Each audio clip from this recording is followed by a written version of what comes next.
point that this is the new normal that we should be prepared for. Thank you very much, Representative Holt. And certainly your state, my home state, suffered economic consequences to the nth degree. And it's a stark reminder that the cost of inaction here is painfully borne by taxpayers into the future also. And so I'm proud of the Sikh organization, the coalition, raising the consciousness of the House as to the importance of this issue. We're joined by Representative Scott Peters from California, and Representative Peters has worked in the environmental arena and has contributed greatly in that regard. And we're proud to have you join us this evening, Representative. Thank you very much, Mr. Tonko, and I appreciate the chance to speak to this with you on this special occasion. I'm the Climate Task Force Chair of the House Sustainable Energy and Environmental Coalition, SEEK, and I rise to recognize the one-year anniversary of Superstorm Sandy and to recognize those who lost their lives as well as those continuing to rebuild from the discussion. I might mention for the benefit of Mr. Holt that I am a graduate of Westfield High. I spent my high school years in New Jersey.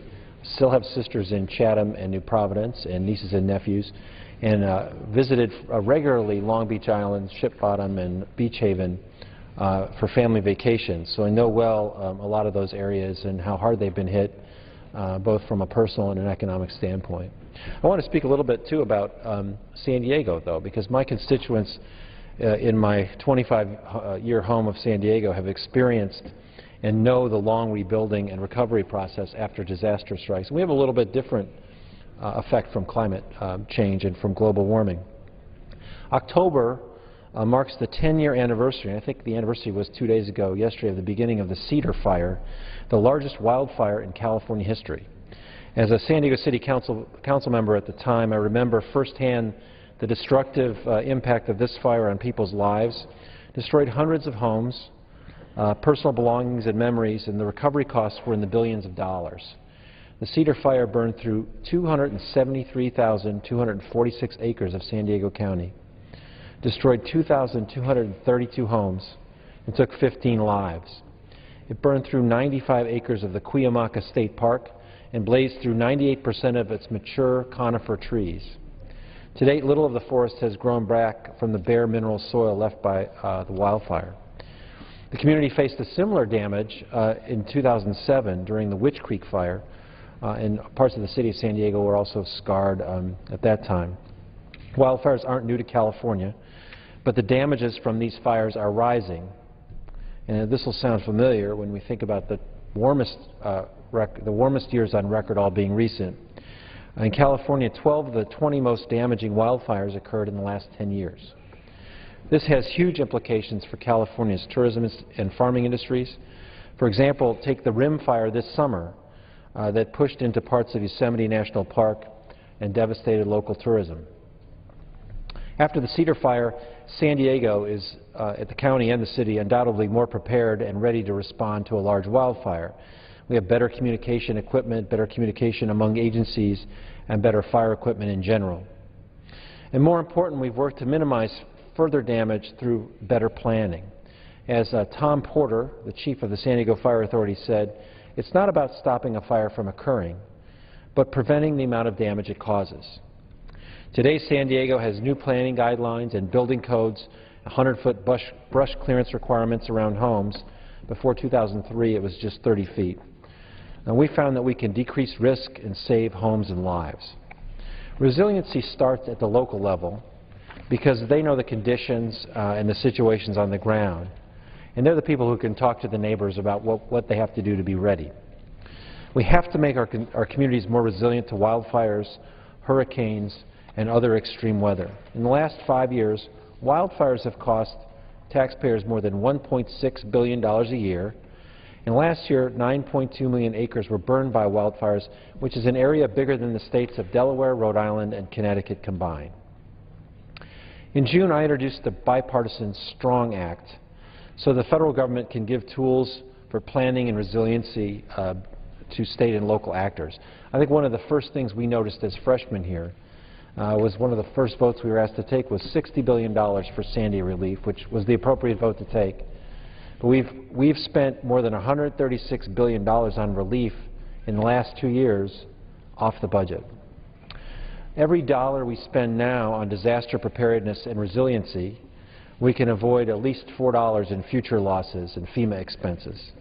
We can bounce back faster with less economic damage, and each day that a community is disrupted by extreme weather, we lose economic output. So we need to be doing more to support our local communities with emergency management, communication, public health, and energy reliability in the event of an extreme weather event, whether it's a wildfire or something like Superstorm Sandy. Swiss Re, a major reinsurer, recently ranked the top 10 metro areas in North and Central America that face the highest value of working days lost from natural perils. 9 of them are in the United States. On this occasion, I commit with my colleagues to better protect my district from the devastation caused by extreme weather by working to rebuild stronger and smarter with a mind for the future. And again, thank you very much for inviting me. I'd be happy to discuss some of these items. Absolutely. Thank you, Representative Peters. We're also joined by Representative Denny Heck from Washington State, who is a freshman but has brought a very strong voice of advocacy for the environment to this chamber. And we're proud to have him join us this evening and raise again the dialogue that's so essential about climate change, global warming, and the economic impact that every region across this country is experiencing. So welcome, Representative Heck, and thank you for being such an outstanding advocate. Well, thank you, sir, and thank you for the privilege of being able to add my voice to this. Also, as a member of the House Sustainable Energy and Environment Coalition, I stand here today as well to recognize the 1-year anniversary of Superstorm Sandy and remember all those whose lives were lost and all those left behind who are in the process of continuing to rebuild their lives from that destruction, not just in the months ahead, but undoubtedly in the years ahead. Our nation must, it can, it will, and it should stand with those families and businesses as they undertake that task all along the Atlantic coast as they seek to recover. I actually come from about as far away from that in the continental United States as possible. I'm from Washington State, and so the district that I have the honor to represent was not directly affected by Superstorm Sandy. However, my district has begun to feel the very real effects of climate change. Science has shown that climate change is driving an ongoing decrease in seawater pH. Scientists refer to this as ocean acidification. So you might ask, how does that happen? And truthfully, and with all due respect to my colleague from New Jersey, you don't have to be a Jeopardy champion to get this. In fact, you only need be exposed to a junior high or senior high level biology or chemistry course. It only stands to reason that as more and more carbon is emitted into the atmosphere, not all of it goes into the atmosphere, but in fact, a goodly portion of it is absorbed by what covers approximately 3/4 of our little globe's surface, namely the ocean. And that carbon being absorbed into the ocean does in fact affect the pH level. Ocean acidification in turn affects marine life in a lot of different ways. But the effect of, that I am the most familiar with is the damage that it causes to shellfish, including the shellfish grown at farms in my district, specifically in Mason County. Indeed, I'm proud to tell you that the largest shellfish farm in America, Taylor Shellfish Farm, is located, along with many others, in the 10th Congressional District of Washington State. And the acidity in the water, the direct result of carbon emission into the atmosphere absorbed by the ocean, makes it difficult for the shellfish to grow and harden their shells, and frankly, decreases survival rates. It makes it harder to raise shellfish. Well, more than 3,200 people in our state, a lot of them in my district, are employed directly or indirectly in the shellfish industry and by growers. The estimated total economic contribution is well over $250 million. But that entire industry is threatened by ocean acidification resulting from climate change, and it is totally threatened by this. I've said here on this floor and elsewhere many times that a healthy economy is completely dependent and requires a healthy environment. The effect of climate change on Washington State's shellfish industry is but one of the clearest examples of that fact. Now, Washington State has a climate change adaptation strategy that we're working on with our regional neighbors, and I might add with some degree of progress. But without the involvement at the federal level and with the federal government, our plan isn't going to be successful. Reason? This is a global problem. It will require global action. And global action is only going to occur if the United States leads, which it has so often in the past. And so, sir, on this occasion, the one-year anniversary of Superstorm Sandy, I also commit to better protecting the district I represent, our nation, and the planet from the devastating effects of climate change. We've been waiting long enough. The science is in, and it is time to act. Thank you, sir. Thank you, Representative Heck. We have also been joined by yet another freshman member of the House, this time from the state of Pennsylvania, another strong friend of the environment, a person who has spent much of his career defending the environment. Representative Matt Cartwright joins us this evening, and welcome and thank you for participating with the Seek Coalition. It's my pleasure, my dear friend and colleague from New York. It's almost hard to believe, I would say, that we are noting the one-year anniversary of the terrible storm we call Hurricane Sandy striking our nation's shores. It seems like no more than 6 or 7 months ago that all happened, and maybe one of the reasons is that it was so horrific, so damaging, so devastating that the harm continues. There are still families searching for a place to live. There are still Americans still digging out from this problem, trying to salvage the situation for themselves and their families.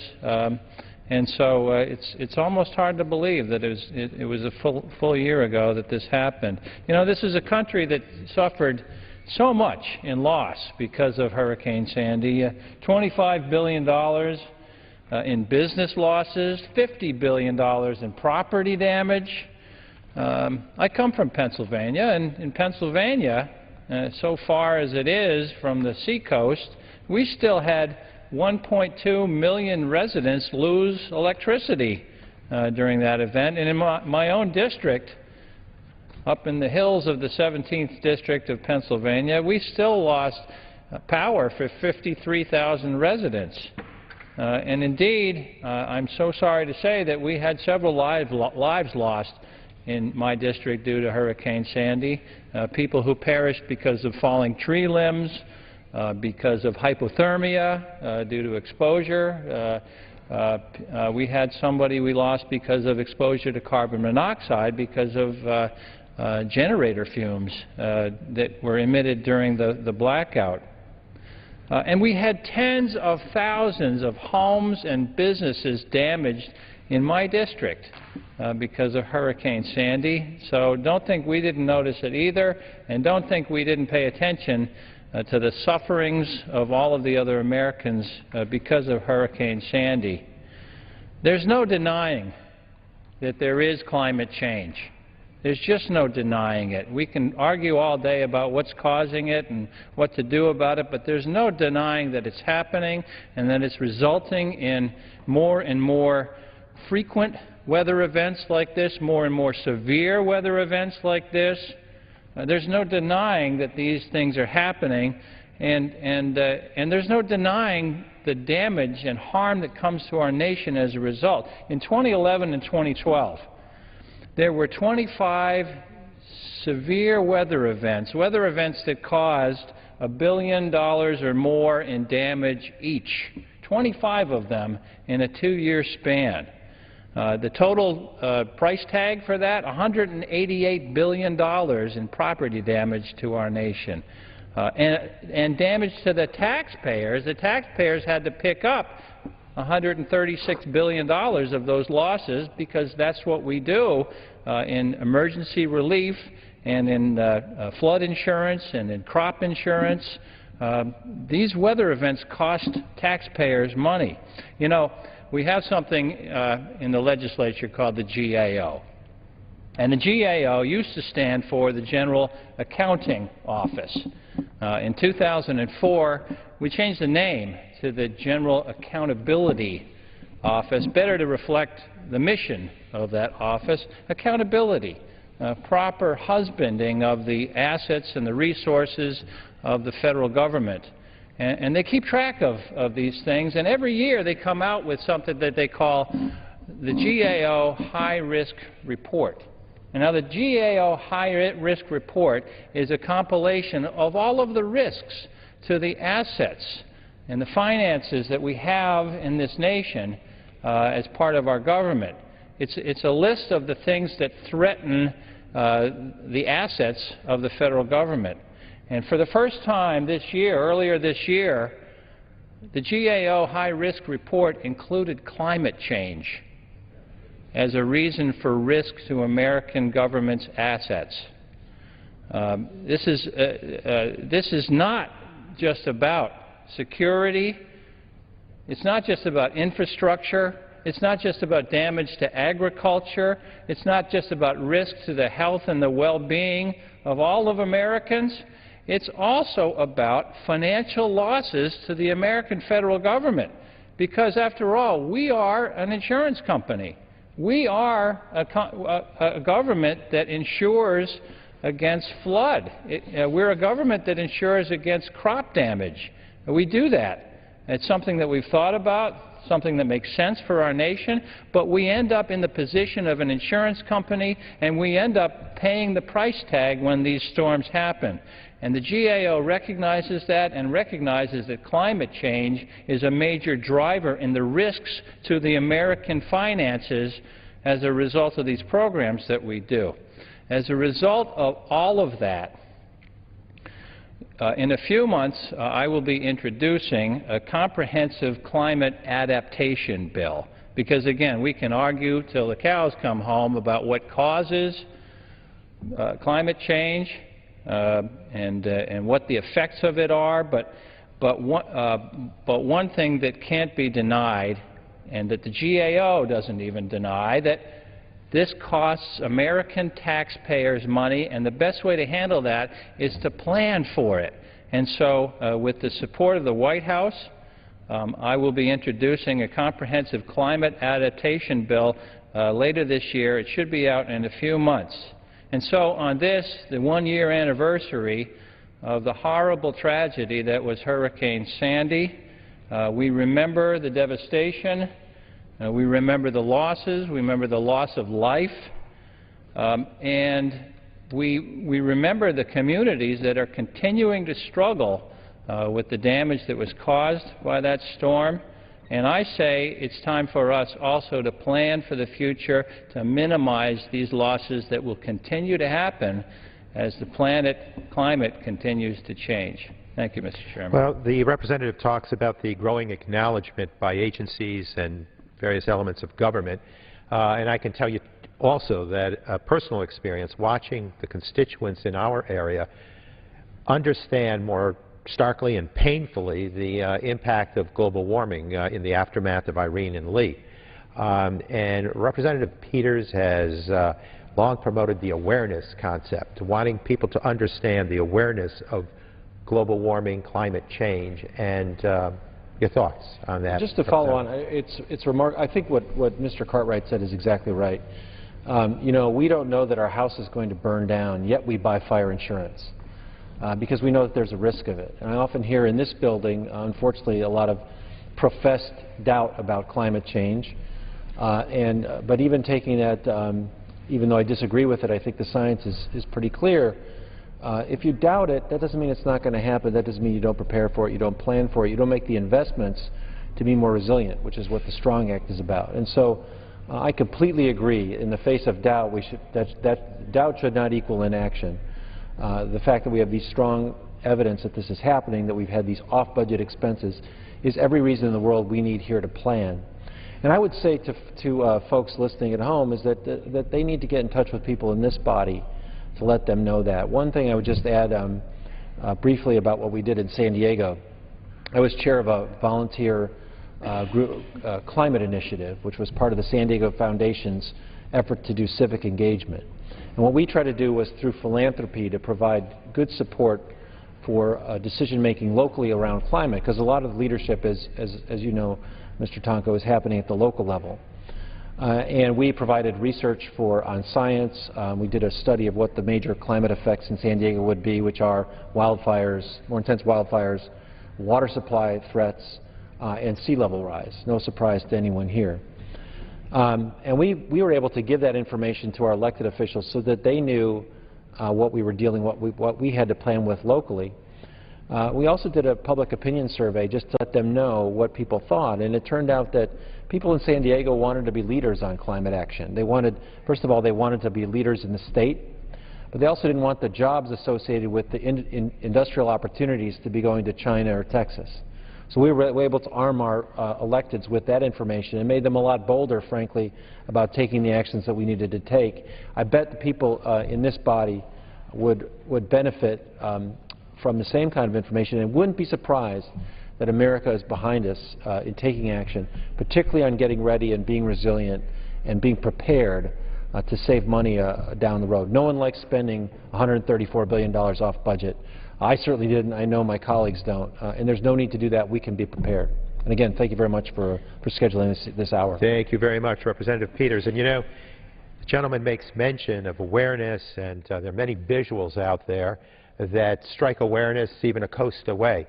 And Representative Holt, I've just noticed recently in the news the reopening of the boardwalk, the very famous traditional boardwalk in your home state as you continue to recover from the damages of Superstorm Sandy.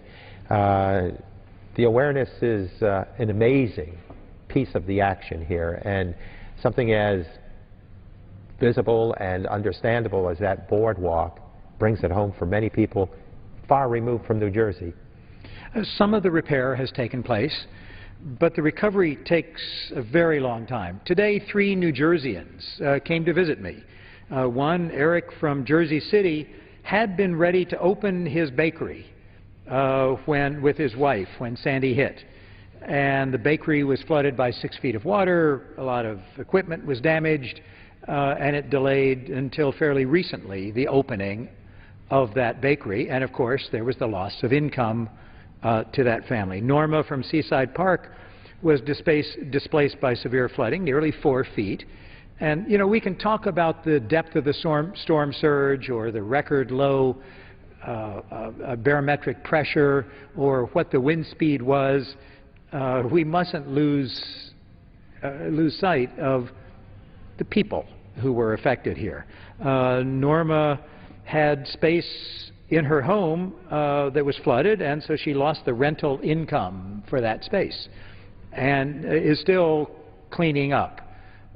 Incidentally, she's a science supervisor in a local school and is now talking personally about climate change and extreme weather. And April from Jersey City is a single mother of a child with asthma, was uprooted because of the flooding from Sandy. She's now dealing with mold issues in her child's school as a result of the flooding. And she's gotten involved in helping low-income families recover from Sandy. And I want to make this point about who is hurt the most. Researchers at Rutgers University in New Jersey looked at families that are employed but that are struggling. These would be asset-limited, people who are earning but barely earning a living, which makes up really about 1/3 of New Jerseyans. They have no cushion. And yet they incurred, about 1/3 of New Jerseyans incurred more than half of the residential damage, the cost, and are obtaining only about 1/4, slightly more than 1/4 of the resources that are available for rebuilding. So low-income families who tend to have less safe, less resilient housing are the ones that suffer the most damage. Many who work hourly jobs are less able to deal with the loss of wages that occur from these disasters. And many of them were underinsured, and about 90% did not have flood insurance. So it's only a fraction of the people in New Jersey, but it is a very large fraction of the people who suffered the really severe damage. And as bad as this is in America, the effects of climate change are even worse in developing countries around the world. Developing nations are more vulnerable to crop failure. Tropical diseases are very sensitive to climate change. So malaria and dengue fever and diarrheal disease are more prevalent now because of climate change, and developing nations are less able to afford the damage that results. I got in some trouble earlier this year. Well, I was challenged earlier this year when I said, we've got to deal with climate change or millions will die.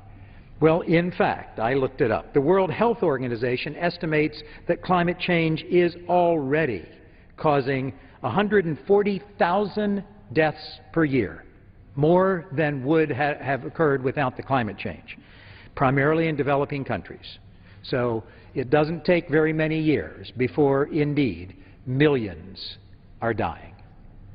That is something of the human cost of what we're talking about. Right. And in every measurement that we make, there's a huge impact that climate change calculates to the negative. You talk about the impact worldwide. It's the sightings of a perfect storm with less available land as it erodes with these floodings, and a growing population worldwide. That is, the formation of a perfect storm. But when we look closer to home in these United States, you and I are part of delegations that represent coastal states. And the coastal erosion and the erosion of valuable farmland in my district are realities. And it's measurable already. And the forewarnings are out there to take action to prevent further erosion.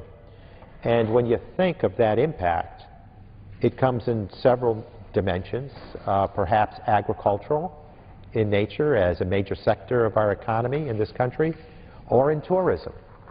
One of the bits of erosion that I saw, one of the impacts that came, was with tourism infrastructure. Very valuable historic sites that were nearly ruined, that are along the beds of creeks and rivers, that are tourism destinations, that now are shut for business as they get repaired. So some of these elements are extremely delicate and part of our fabric as a nation to be able to share our sense of history with either other people of the United States or with visitors that travel to this land. So there are impacts that come. And I would also talk about the infrastructure impacts on the energy side. We witnessed situations where some fared better than others. And I was proud of our SEEK organization. You and I are longtime members, charter members of SEEK. And I'm proud of the fact that we called upon the Sandy Rebuilding Task Force to help communities rebuild stronger and smarter by having the task force issue guidance for combined heat and power, CHP systems. Those systems fared well in areas ravaged by these superstorms.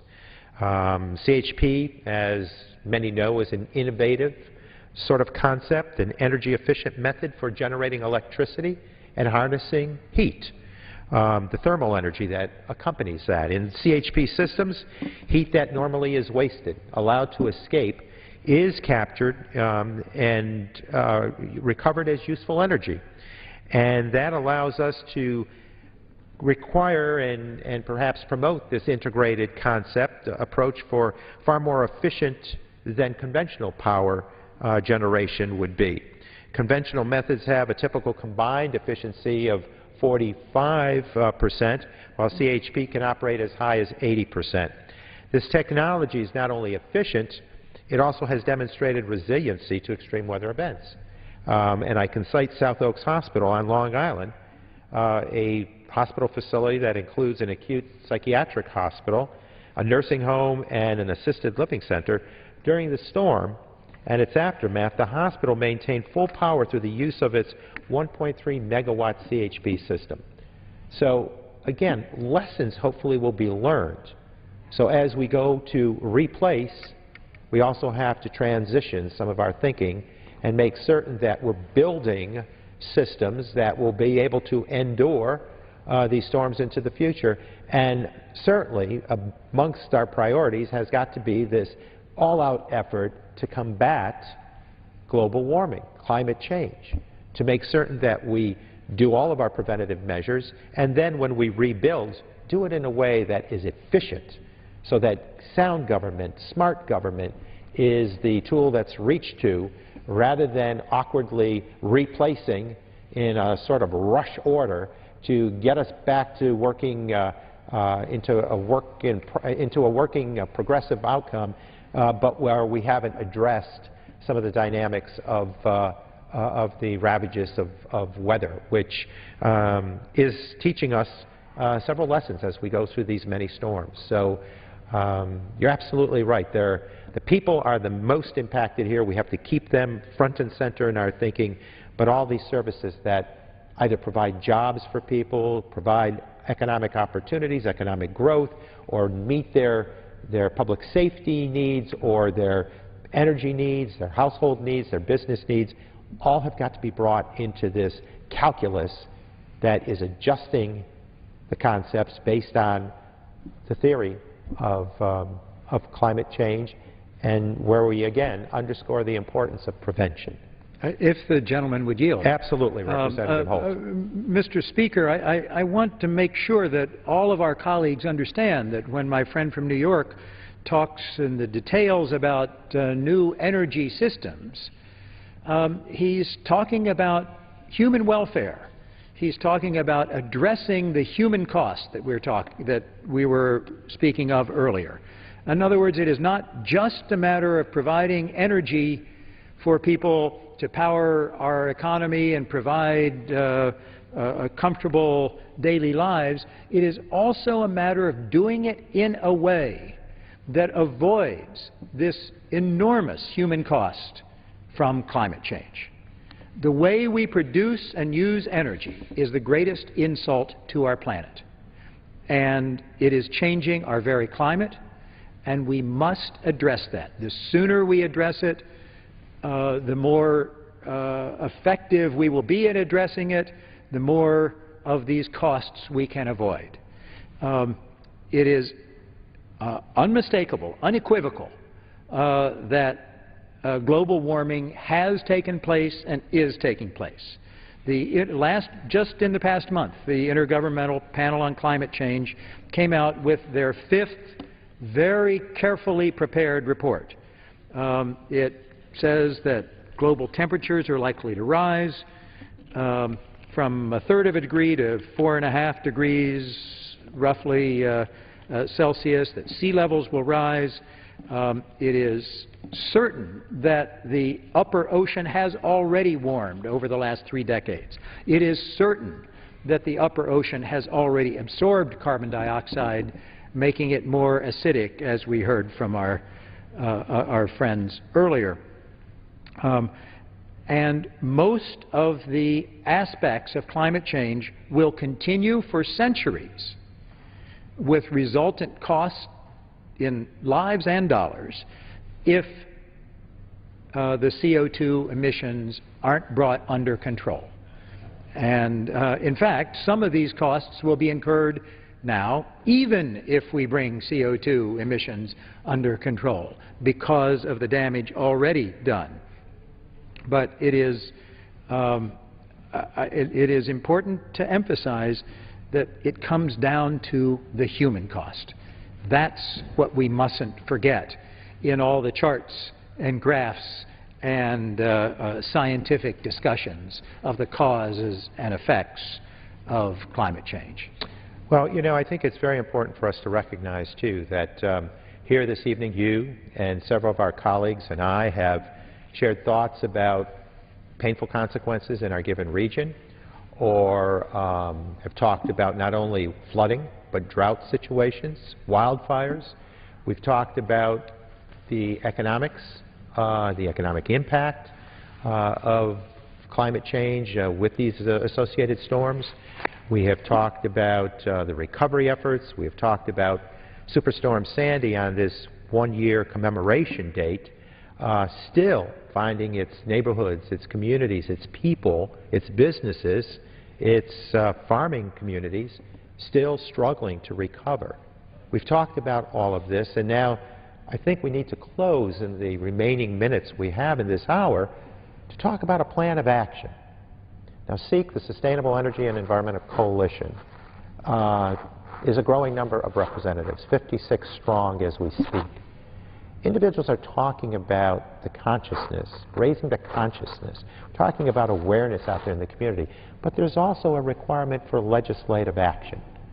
Absent that, we move to an executive order, and some have expressed concern about that, but leaving no other option available, the chief executive, the president, has moved to resolve some of these concerns through organizations like and agencies like the Environmental Protection Agency. And so I think there needs to be this dialogue here and in the United States Senate, working with the President, with the White House and the administration to develop a sound package of legislation that allows us to go forward. It is apparent after the number of stories heard here just this evening and the personal anecdotes that you shared, Representative Holt, about people from New Jersey and the pain that they endured, that should motivate us to move forward with a plan of action, understanding that the cost of inaction is very, very heavy. Many have placed threshold dates out there. They're not that far into the future, 2017, 2020, some say at the latest. It is our stewardship that is called upon. We inherited this environment, this earth, from ancestors who preceded us, and now it is our challenge, I believe, to hand that to next generations unborn in even better working order. And, you know, with the growth worldwide of population, with the industrialization of many third world nations, the reach to automobiles being put on the highways around the world, the development of power supplies around the world are causing this huge growth of challenge in terms of carbon emission and eventually methane that will destroy antibodies out there. So the challenge is before us, and I think we need to go forward with a very focused effort of policy development that can be done in the very near future here in the House. Avoiding that, walking away from it, denying it, ought to be revisited by those who have suffered heavily from the damages of these storms. And certainly as we focus on Superstorm Sandy this evening, on that one storm here, it's brought to mind many, many situations where people are still suffering. Blocks destroyed by fires in Superstorm Sandy that destroyed neighborhoods. We have a challenge before us, Representative Holt. The work of the Sustainable Energy and Environmental Coalition here in Congress is to see that we can move into the future in a sustainable way. It is completely appropriate that we talk about both energy and environment in this same, really with the same breath. Because, as I said, the way we produce and use energy is the greatest insult to our planet. But it is possible to produce and use energy that will power our economy and provide a good quality of life for 10 billion people in the world if we're smart and if we get to work now. We can do it in a way that doesn't ruin the world and condemn all of these billions of people to the kinds of superstorms, the kinds of effects of climate change and spreading diseases and so forth that will result if climate change runs amok. New Jerseyans need no further reminder that climate change is real. Evidently, some of our colleagues here do need that reminder. And this year, 1 year after Hurricane Sandy, we are here to tell our friends, to tell our colleagues, this is for real. This is serious, and we should get to work. The work of the Sustainable Energy and Environmental Coalition is dedicated to that work, and I thank my colleague, Mr. Tonko of New York, for his work to propel the SEEK coalition. Well, thank you, Representative Holt. We'll close by just focusing in on this graphic, which showed the enormity, the immense breadth and depth of this Superstorm Sandy. Many didn't relate that storm to a huge tide coming in. And for any of us who've jumped into the ocean, we know the power of a tide. But to have the highest storm surge ever measured, recorded at Kings Point, New York, highest ever recorded at 14.38 feet, tells a story. The fact that the tide, the water level at Battery Park in Lower Manhattan reached 9.1 feet above the average high tide line.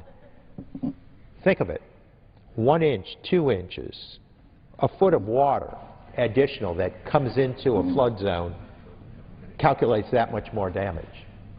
Here, what we had with the situation were records beyond 9 feet, approaching 10 feet, a storm surge of 14.38 feet.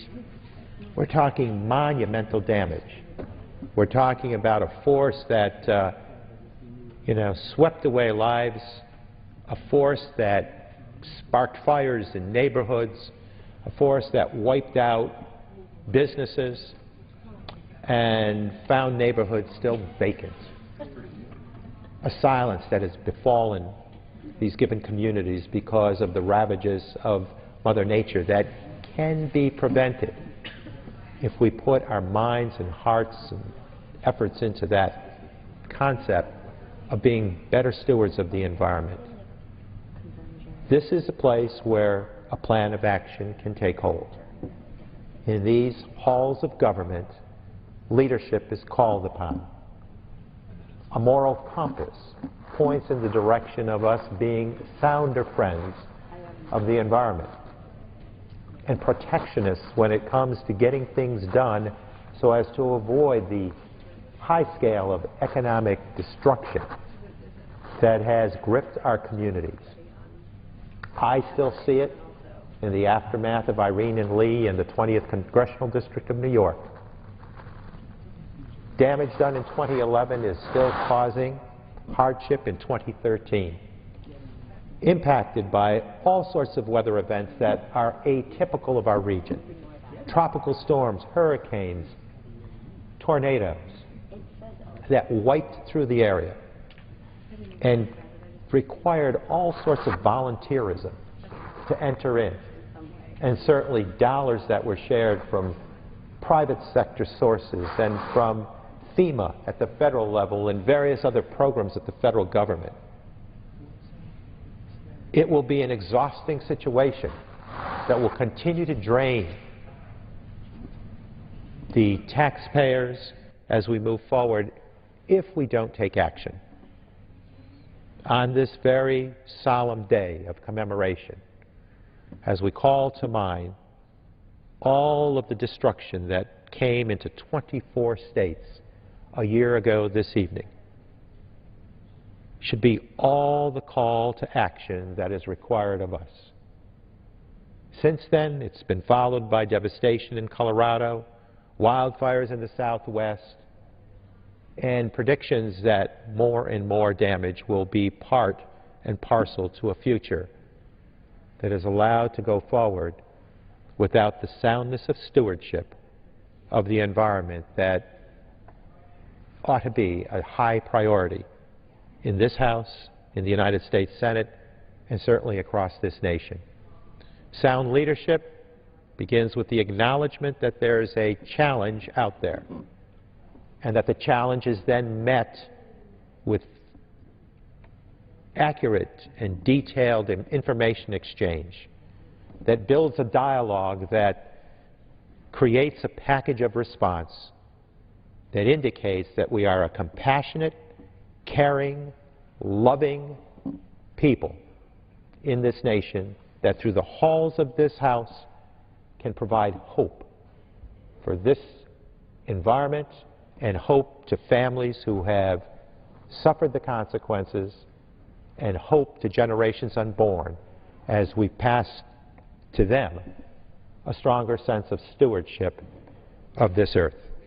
So it's been our pleasure to, in this hour, to have shared many of our ideas, many of our concerns, many of the anecdotal bits that personalize the given situation for far too many, and we're thankful for the opportunity. With that, Mr. Speaker, I yield back. The gentleman yields back.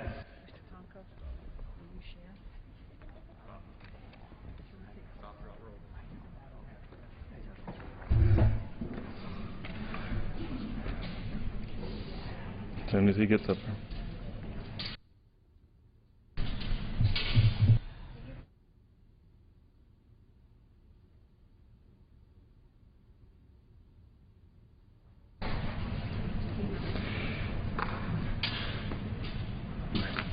Under the Speaker's announced policy of January 3rd, 2013, the gentleman from Ohio, Mr. Winstrup, is recognized for 60 minutes as the designee of the Majority Leader. The gentleman from Ohio is recognized. Well, thank you, Mr. Speaker. Tonight we are here 2 weeks before Veterans Day to take some time to pay tribute to so many of our outstanding veterans and for the great things that they have done. Arthur Ashe, world-class tennis player, a hero to many, was once asked about heroism. And he said, "True heroism is remarkably sober. It's very undramatic. It's not the urge to surpass all others at whatever cost, but the urge to serve others at whatever cost." And this describes our veterans so well, serving others at whatever cost. And tonight, we give credit where credit is due. And in honor of Veterans Day, we willingly say thank you. Thank you to the 1%. Only 1% of Americans have worn the uniform. And over that time, they've produced exceptional results on behalf of freedom, time and time again. Army Chaplain Father Tim Bakich was hit by an IED in Mosul, Iraq in May of 2004. He suffered severe head wounds from the explosion and from shrapnel. And he came home, but over time he succumbed to these wounds. The troops often ask Father Bakich, "Why did you go out so often with us when you could have stayed back on the base where it was safer?" But no, you came out with us into the fight, into the combat. And he was quoted as saying, "The safest place for me to be is in the center of God's will. And if that's in the line of fire, then that's where I'll be." As I served as a surgeon in Iraq, it was part of my job to talk to troops whose comrade just was being taken back to the operating room, to talk to them before and after surgery, when they were wounded. And there are things you never forget from that. And I'll never forget going into a room full of Marines to tell them about the condition of their buddy before we operated. And sitting in that room, hunched over, was a Marine praying his rosary. And I'll never forget how I felt when I went back an hour later to have to tell them that he didn't make it. They fight for their country, but they die for each other. And tonight, we are honored to have several members here, members that have served, to tell their stories about a hero that they served with, to let America know about these great people, and to pay respect to our veterans. And at this time, I'd like to yield to the gentleman from Arkansas, Lieutenant Colonel Tim Griffin, who's a colonel in the United States Army Reserve JAG Corps, and he served in Iraq in 2006. Currently, he'd been assigned to the Southeast Medical Air Readiness Support Group as a command judge advocate. When he went to Iraq, he was assigned to the 101st Airborne Division.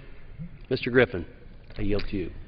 I thank the gentleman, and I thank the gentleman for his service, and I wanted to talk at first here about a fellow Screaming Eagle, a fellow member of the 101st Airborne Division who was wounded in action, Sergeant Carl Moore III from Bigelow, Arkansas, in the 2nd Congressional District, my district.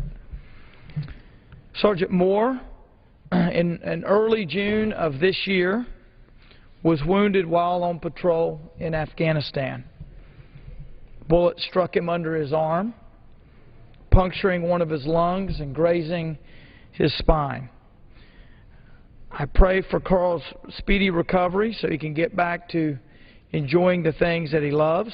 My thoughts go out to his parents, Carl and Teresa of Conway, Arkansas, also in my district, and his wife Heather and their 4-year-old daughter Addison. And this is just one example of the type of service that we should all be thankful for. And tonight I want to thank Sergeant Carl Moore for his service and for his sacrifice and for his family's sacrifice. And when I think about all the vets who have impacted my life personally, it's a list that is too long to read. And they've impacted me in so many ways. And you know, I'll often think of my grandfather who served in World War I in France in 1918. I never met my grandfather on my mother's side. He died in 1966, just two years before I was born. But he was in the Army and processed through Camp Pike in Little Rock, North Little Rock, Arkansas, where I did a lot of reserve duty, and I often thought of him when I was there. I went to basic at Fort Lee in Virginia, and come to find out that's where he went. He went to Fort Lee before he went to France in 1918, and I thank him for his service. I also want to mention one of our most famous vets in closing, one of our most famous vets from the 2nd Congressional District of Arkansas, and that's Nick Bacon. We recently were able to name a post office after Nick Bacon. He's a Medal of Honor winner and he passed away recently. He was born in Caraway, Arkansas in 1945. He enlisted in 1963 at age 17. And the story goes that he was too young to enlist, so he just sort of fudged a little bit on the age. He was stationed in Germany for a while, did a tour in Vietnam. He was wounded 3 times during his first tour in Vietnam. When a helicopter he rode in collided with another, and all were killed but Bacon and one other. So he volunteered for a second tour in Vietnam because that wasn't enough. And I want to tell this, just read this little paragraph here that talks about what happened that led to him being awarded the Medal of Honor. On August 26 of 1968, while he was leading a squad in Bravo Company's 1st Platoon, in an operation, Bacon and his unit came under fire from an enemy position. He personally destroyed the position with hand grenades, but the platoon leader was wounded on open ground.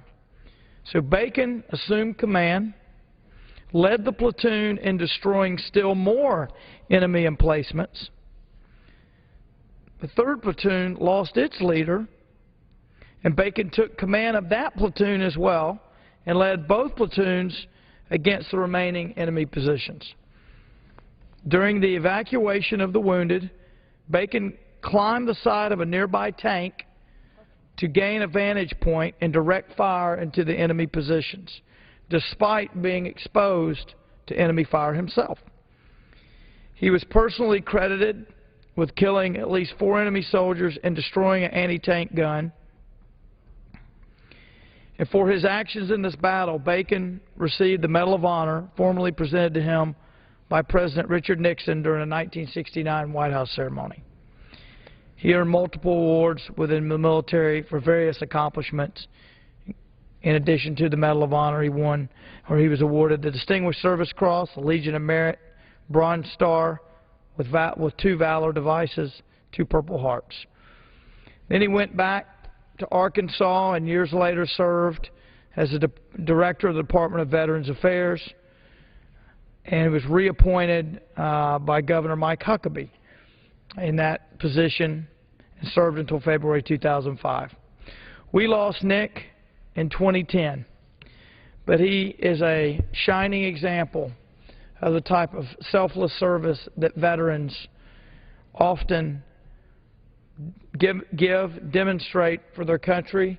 And I just want to say thank you to Nick Bacon and the many veterans that he represents, the thousands of veterans from Arkansas that he represents.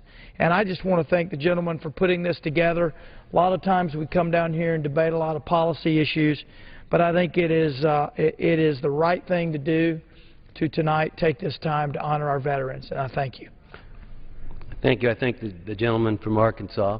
At this time, I'd like to recognize the gentleman from Indiana, Mr. Young. Mr. Young is a graduate of the U.S. Naval Academy, and he was a rifle platoon commander as well as an intelligence officer, serving a decade in the military as a Marine Corps captain. Well, I thank my friend from Ohio for his leadership in these early stages of his first tour in Congress. I know he is proud of his military background. I know he's proud of our nation's veterans. I'm proud of my own service, and I'm proud of our veterans as well, the veterans of Indiana's 9th Congressional District, those veterans I served with. And I'd like to just highlight today one veteran who inspires me as I reflect upon his life. One veteran that I had the opportunity to get to know when I was at the United States Naval Academy.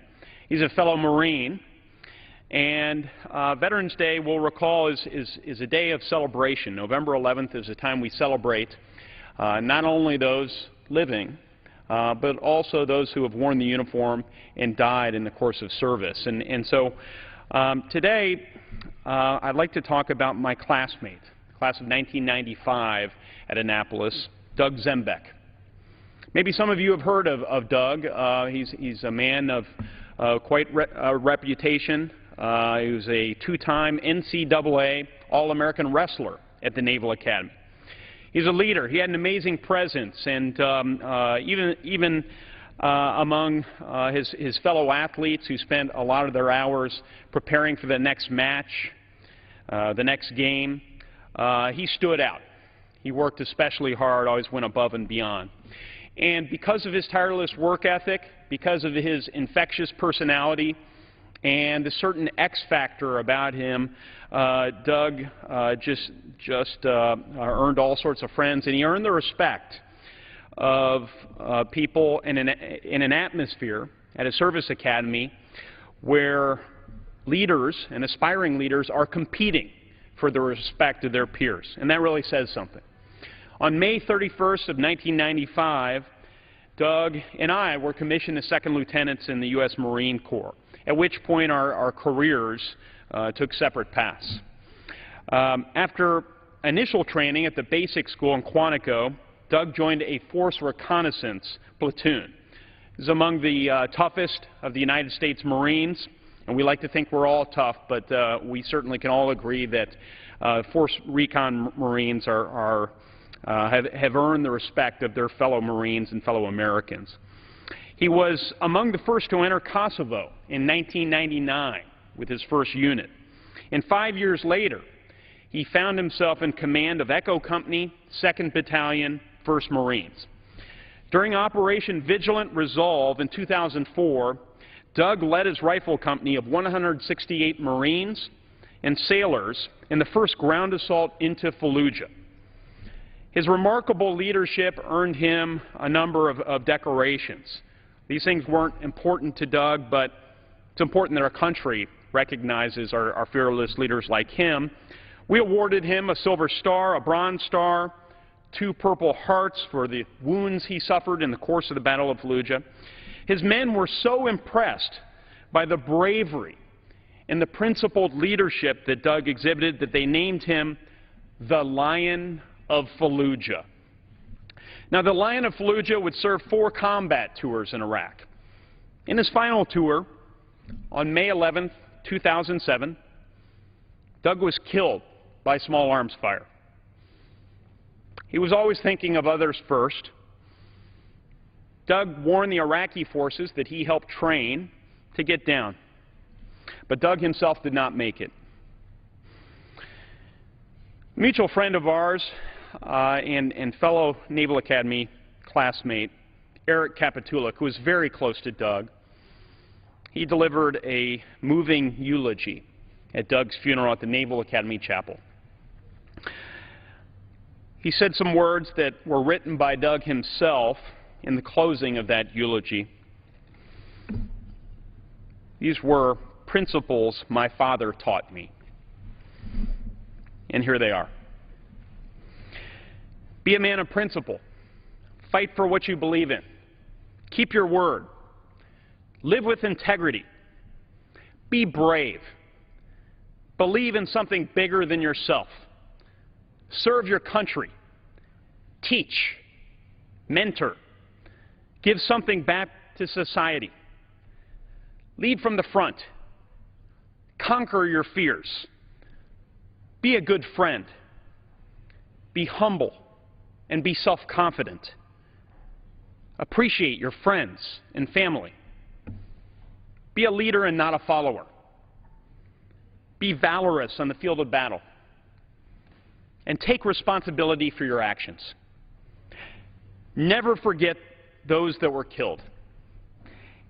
And never let rest those that killed them. That's Doug Zembiec. May God continue to bless Doug Zembiec and the wife and beautiful child he left behind. May God continue to bless our nation's veterans. And may God continue to bless this great nation, the greatest nation on earth, America. I yield back. Thank the gentleman from Indiana. Thank you for sharing the story of heroism. So often we don't get to hear about our heroes today. They go unnoticed. What you just spoke on